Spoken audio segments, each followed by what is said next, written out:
The whole earth was of one language and of one speech. As they traveled east, they found a plain in the land of Shinar, and they lived there. They said to one another, "Come, let's make bricks, and burn them thoroughly." They had brick for stone, and they used tar for mortar.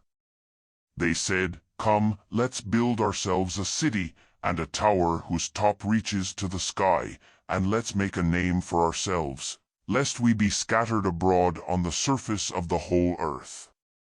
The Lord came down to see the city and the tower, which the children of men built. The Lord said, "Behold, they are one people, and they all have one language, and this is what they begin to do. Now nothing will be withheld from them which they intend to do.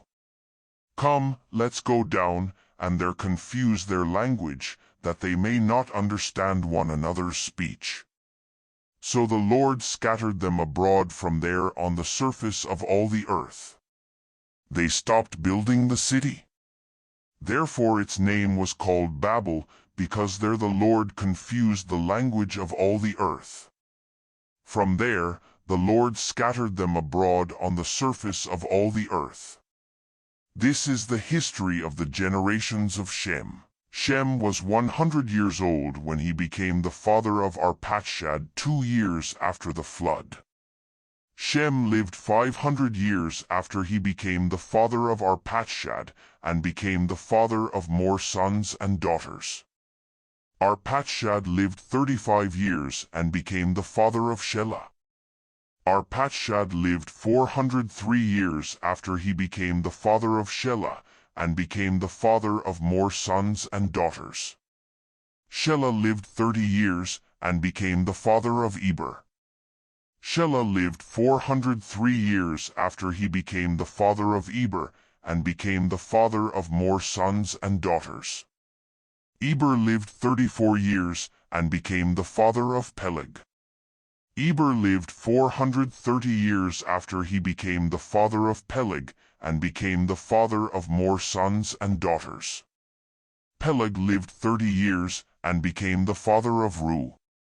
Peleg lived 209 years after he became the father of Reu, and became the father of more sons and daughters. Reu lived 32 years, and became the father of Serug.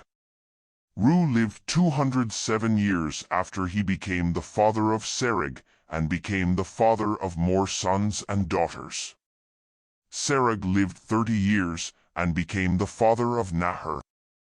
Serug lived 200 years after he became the father of Nahor, and became the father of more sons and daughters. Nahor lived 29 years, and became the father of Terah.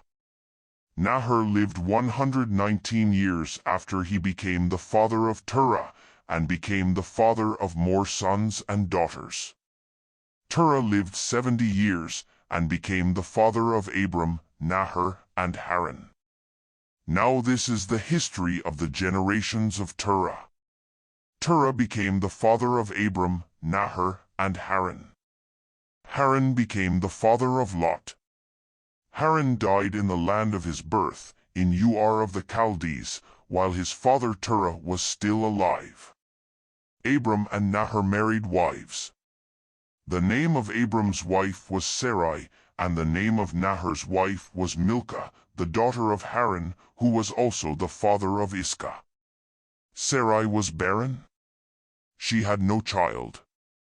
Terah took Abram his son, Lot the son of Haran, his son's son, and Sarai his daughter-in-law, his son Abram's wife. They went from Ur of the Chaldees to go into the land of Canaan. They came to Haran and lived there.